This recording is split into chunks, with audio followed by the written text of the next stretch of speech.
Vous êtes perdu. Nous sommes en ballottage. Défavorable. C'est l'anomie. L'anomie, c'est le manque de repères en bon français. C'est la navigation à vue. C'est pire que cela, parce qu'à vue, quand même, il peut y avoir quelques éclairs qui peuvent vous permettre de repérer. Mais c'est l'obscurité. MRC dans le noir. C'est l'obscurité. Mais il faut des gens courageux au sein de ce parti pour dire à haute voix ce qui nous attend. Ils le savent. Ils le savent. Je suis désolé, mais je dis qu'ils le savent. Donc, il faut apporter à ce parti une cure d'âme. La cure d'âme, le mal est logé dans le cockpit. C'est compris. Merci, merci Willy Mengue.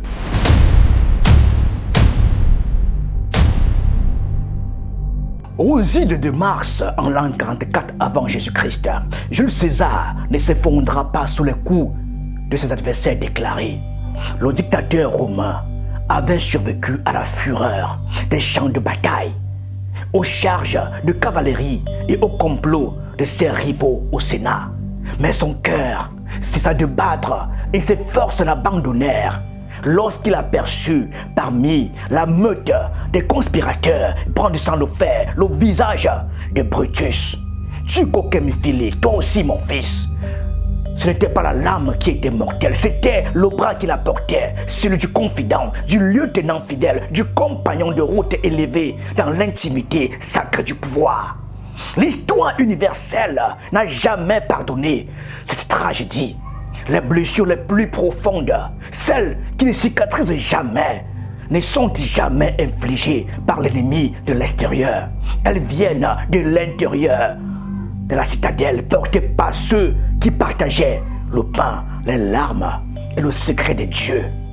C'est précisément ce parfum de tragédie qu'expérienne, ce poison de la sédition intime qui a balayé le plateau de l'émission Libre Expression sur Info TV ce dimanche 7 juin 2026.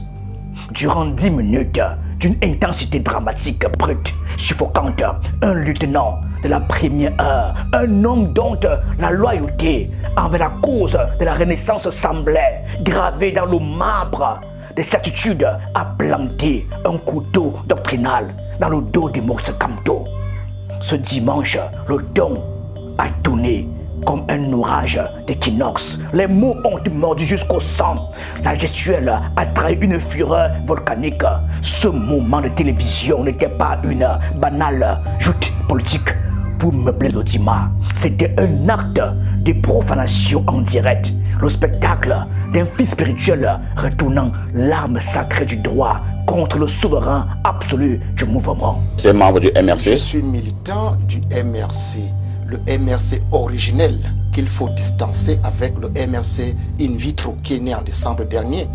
C'est-à-dire le MRC originel tient son autorité et sa liberté dans les tests du parti que voici.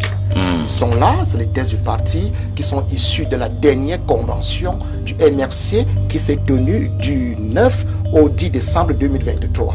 Donc je reste et demain militant du MRC originel. Il n'y a pas en cas de démission de ma part, sauf si c'est... Non, nous sommes un peu perdus, hein, parce que nous avons eu l'information selon laquelle vous n'étiez plus membre du MRC. Vous continuez à affirmer que vous êtes membre du MRC. Je suis membre du MRC. Pour le directoire du parti et la légion des dévots, l'acte est d'une félonie sans nom, un crime de lèse-majesté commis à l'heure où l'organisation essuie le feu roulant et les persécutions du régime de Yaoundé. Planter une telle estocade sur la place publique s'apparente à une désertion, pire à un sabotage en pleine tempête.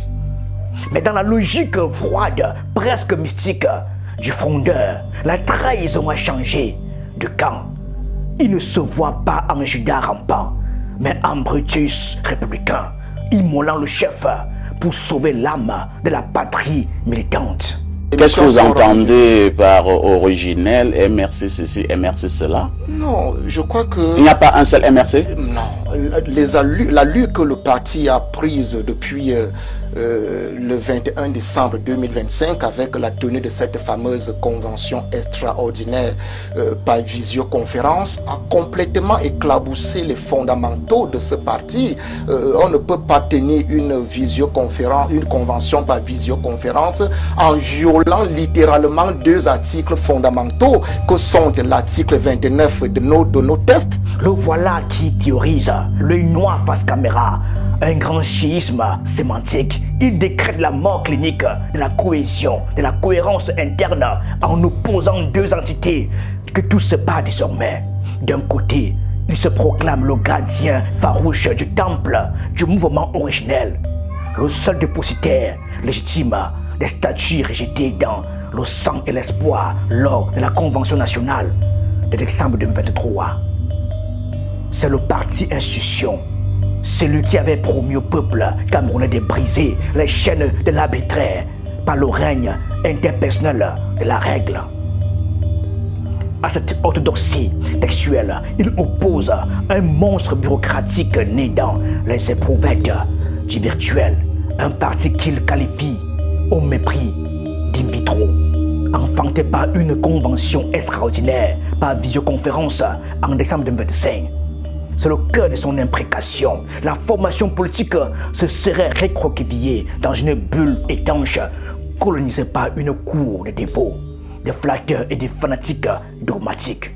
Le culte de la personnalité y aurait détrôné le débat contradictoire, transformant le militant d'idées en un sujet sommé de croire, de se taire et d'adorer. L'article 29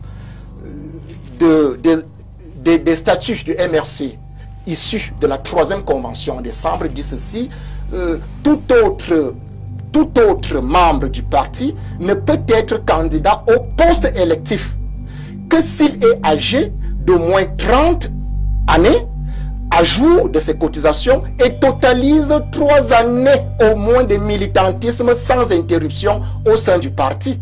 Là, il y a un premier vice, mais le vice le plus vicieux, c'est l'article 68 du règlement intérieur. L'article 68 du règlement intérieur, c'est clair, c'est mentionné. Que dit l'article? L'article dit, article 68, alinéa 2, en cas de démission ou d'empêchement du président national du parti, pour des raisons de santé ou d'incapacité, comme il a fait le 25 juin 2025, je parle du professeur Maurice Kamto, le directoire constate à la majorité des 4/5 de ses membres la démission ou l'empêchement et convoque la convention au plus tard 30 jours après la constatation de la démission ou de l'empêchement. Dans ce cas, la convention doit impérativement avoir lieu au plus tard 60 jours après. Mais regardons dans le déroulé des événements. Entre le 25 juin 2025, date à laquelle, dans l'anonymat, le professeur Maurice Kamto, ancien président du MRC, va devoir démissionner. Dans l'anonymat, il démissionne le 25 juin 2025.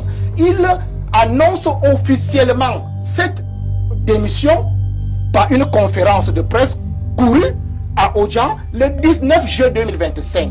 Là n'est pas peut-être le problème. Le problème, c'est de voir entre la démission telle qu'elle est officiellement annoncée et l'organisation de la convention. Contrairement aux dissidents ordinaires de la scène politique camerounaise qui claquent la porte pour fonder des chapelles rivales ou s'ammurer dans le confort d'un exil aigri, le frondeur choisit la politique de la terre brûlée interne. Il s'installe sur le parvis du temple, refuse de céder le label aux courtisans du sommet et revendique la propriété exclusive des fondations. C'est l'amiral de la flotte qui, voyant son navire amiral détourné de sa mission par un capitaine ivre de sa propre infaillibilité, décide d'ouvrir les vannes pour s'aborder le vaisseau plutôt que de cautionner l'imposture de sa trajectoire. Les tests nous disent, l'article 68, qu'il faut 60 jours au plus tard. Or, la convention in vitro ou en visioconférence est organisée le 21 décembre 2025. Ça veut dire 140 jours.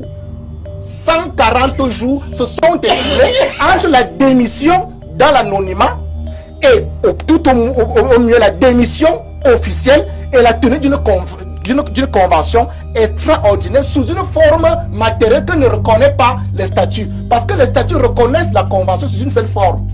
Une convention en présentiel et non en visioconférence.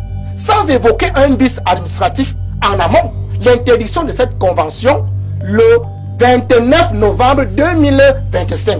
L'ironie dramatique de cette guerre intestine atteint son paroxysme lorsque l'on observe la nature des armes choisies.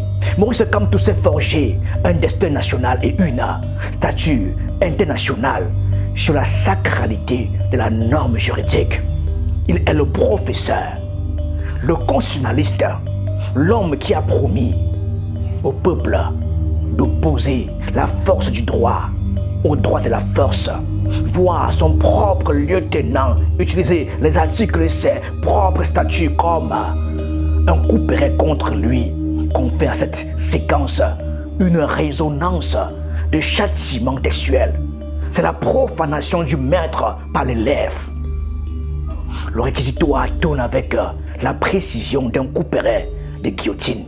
Le frondeur égrène les violations statutaires comme autant de péchés capitaux. L'article 68 qui impose des délais impératifs de 30 à 60 jours pour convoquer une convention nationale après une démission de la présidence est brandi comme la preuve irréfutable d'une forfaiture au sommet.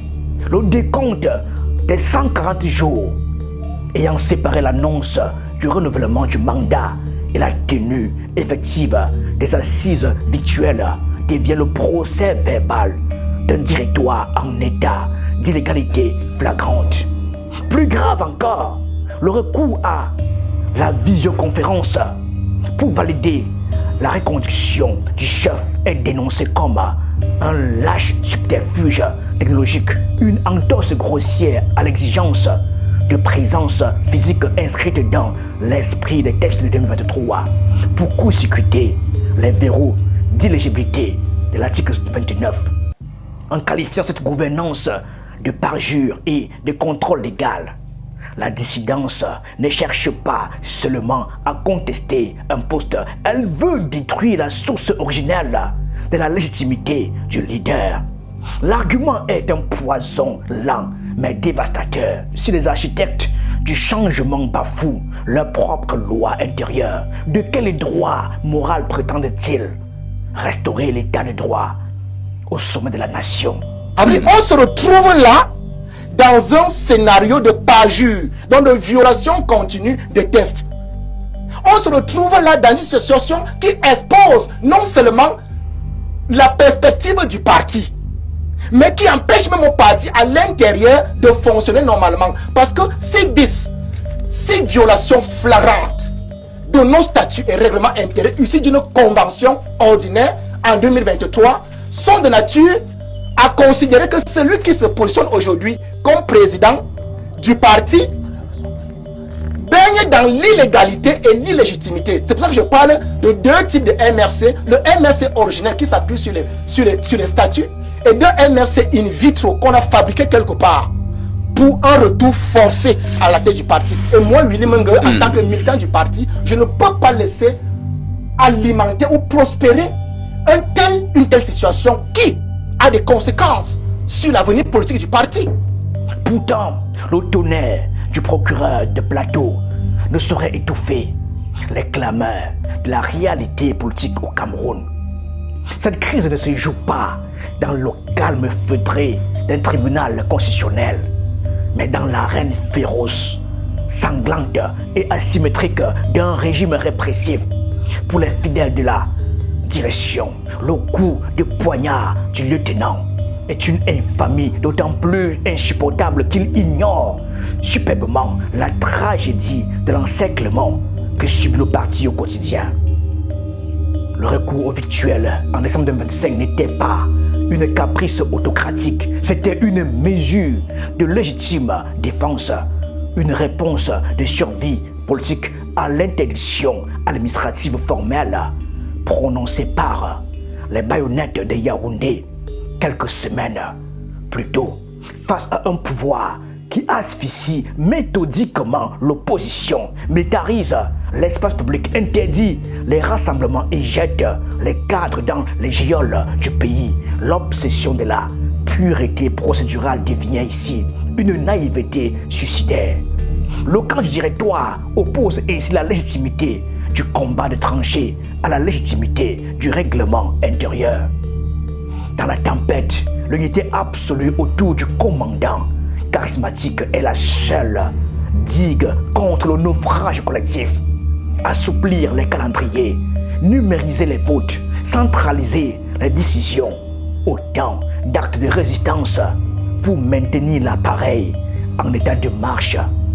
Pour les partisans du sommet, le frondeur se trompe des cibles et des guerres en affaiblissant le chef. Au nom du formalisme juridique, il commet un parricide politique qui, consciemment ou non, fait le jeu du pouvoir en place. C'est le choc frontal, irréconciliable entre la morale du texte et l'éthique de la survie. Oui, même que je voudrais vous rappeler, afin que nul n'en ignore, que le professeur Maurice Kamto est un expert en droit. Alors, est-ce que vous voulez nous convaincre que le professeur Maurice Kamto, qui a cette expertise juridique, peut piétiner de manière aussi solennelle les textes du parti politique, le MRC? Les textes sont lus, ils ne sont pas imaginaires. Et le déroulé ou la chronologie des événements entre le 25 juin 2025 et le 21 décembre 2025 ont été rendus publics. Est-ce qu'on peut encore qualifier ce parti politique d'un parti qui respecte la démocratie? Là est la question. How is it possible that we need change and ourselves we cannot change? Comment on peut proposer le changement, nous-mêmes on n'arrive pas à changer? Parce que je vous dis, c'est un parjure. C'est-à-dire, le professeur Maurice Kamto, il a procédé à un contrat légal. Dans une violation, il est dans la tourmente. Le professeur Maurice Kamto a procédé à un contrat légal. Il est juriste, il comprend. Donc, une violation permanente et flagrante et brillante. En élargissant la focale, cette fracture sanglante au sein de la Renaissance rappelle l'histoire tumultueuse des mouvements révolutionnaires à travers les âges. Elle fait écho ici à la tragédie de Léon Trotsky, l'artisan de la révolution d'octobre, le fondateur de l'armée rouge, soudainement transformé en traître et en hérétique par l'appareil de la machine qu'il avait lui-même bâtie parce qu'il s'opposait à sa dérive bureaucratique. Mais plus encore, cette confrontation évoque le duel fratricide entre Danton et Robespierre au cœur de la terreur française. Danton, le tribun Chanel, l'homme de la patrie en danger, fut envoyé à l'échafaud par Robespierre au nom de la vertu et de la discipline des fers du comité de salut public. En montant vers la guillotine, Danton lança au bourreau: tu montras ma tête au peuple, elle en vaut la peine. Comme Danton, le frondeur d'Info TV offre sa tête médiatique, convaincu que son sacrifice révélera les dérives de la machine qui laisse communer. C'est la malédiction récurrente des forces d'opposition sur le continent africain. À force de vivre dans la psychose de l'infiltration et d'assimiler toute divergence à une félonie orchestrée par le régime, elles finissent par s'auto-purger jusqu'à l'os. Le cas du SDF de la grande époque est encore dans toutes les mémoires. Une fragmentation par étapes où chaque cadre audacieux exigeant des comptes était immédiatement broyé au nom de la discipline de fer, jusqu'à vider le parti de sa substance intellectuelle et populaire. Le MRC semble pris à son tour dans cet engrenage infernal où la contradiction est un crime et l'allégeance aveugle une vertu. Je parle devant quelqu'un, Maître Wafo, qui sait ce qui est arrivé au SDF. C'est-à-dire les décisions très contrariées, fortement contraires à l'intérieur, on se sont soldés à un clivage, à une division du SDF. Nous allons donc vers une division du MRC. Il y a deux temps, il y a trois, il y a deux temps, il y a deux en ce moment, il y a deux tendances du MRC. Il y a la tendance du MRC originel qui respecte les statuts et règlements intérieurs. Est-ce qu'on peut dire en ce moment que le professeur Maurice Kamto n'est plus le président légal du MRC? Il le sait, sauf que la base a un problème. Parce que le MRC originel avait une base un peu plus à une base un peu plus civilisée, c'est une base qui comprend les enjeux. Mais il y a un MRC là, in vitro, qui s'est recroquevillé dans une bulle, dans un fermoir, où le contradictoire n'a pas lieu d'être. Et dans ce fermoir, justement, ils pensent que le MRC est dans une dynamique ou dans une perspective qui peut le faire prospérer.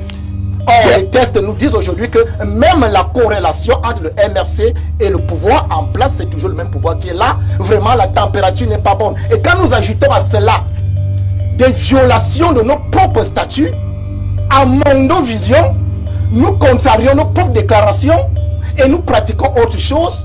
Le drame suprême de cette rupture, c'est qu'elle libère une parole longtemps étouffée sous le boisseau de la discipline de combat, en lâchant sur les ondes le mot terrible des félonies, en accusant le sommet d'avoir capté et émietté le désir viscéral de changement du peuple camerounais pour servir des ambitions claniques. Le lieutenant séditieux pose un diagnostic clinique qui résonne comme un coup de tonnerre. Je vous dis, Willy Menga ne se retrouve plus. Et je dis que Willy Menga ne se retrouve plus, c'est Willy Menga qui parle, mais derrière lui, il y a toute une armada de militants qui sont aujourd'hui perdus. Et c'est pour cela qu'ils ont une petite formule démission. Willy Menga ne démissionnera pas. Ah bon? Ne démissionnera pas. Pas avant de procéder à ce qu'on appelle aujourd'hui une cure. Le MRC a besoin d'une cure d'âme. Une cure d'âme. On doit exorciser le MRC. Je dis qu'il faut une cure d'âme au sein du MRC et à partir du cockpit. Parce que le mal est dans le cockpit. Le mal est dans le cockpit à la lumière de nos propres tests. Le mal est dans le cockpit. L'image est d'une violence inouïe, presque terrorisante pour les militants. L'appareil ne souffre pas d'une défaillance de ses moteurs ou d'un manque de courage de sa base. Il est victime des erreurs de pilotage de son état-major. Le frondeur se veut le porte-voix d'une armada de militants aujourd'hui perdus. Cette armée fantôme, des déchus du boycott de 2020, des déboussolés des alliances de 2025, de cadres marginalisés lors des purges silencieuses. Ce sont ces idéalistes de la première heure qui, las de la culture de l'anathème et du lynchage numérique systématique réservé aux esprits libres, s'étaient murés dans une insondable mélancolie politique. L'onde de choc de cette intervention sur Info TV ne se teindra pas avec le zapping de l'actualité. Elle place la renaissance camerounaise face au plus vertigineux et au plus cruel des miroirs, en exigeant une cure d'âme pour sa propre famille politique.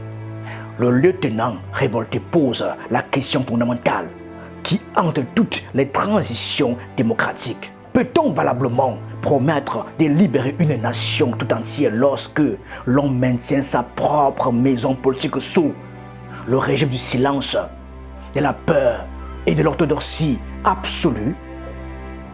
Le poignard est enfoncé dans la chair du parti.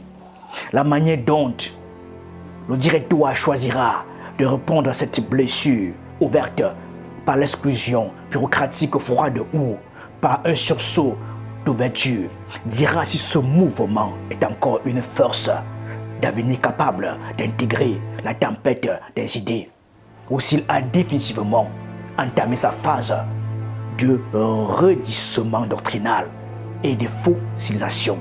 Quoi qu'il en soit, en refusant de démissionner et en choisissant de mener la guerre au nom des textes fondateurs, le rebelle a ouvert une brèche sanglante.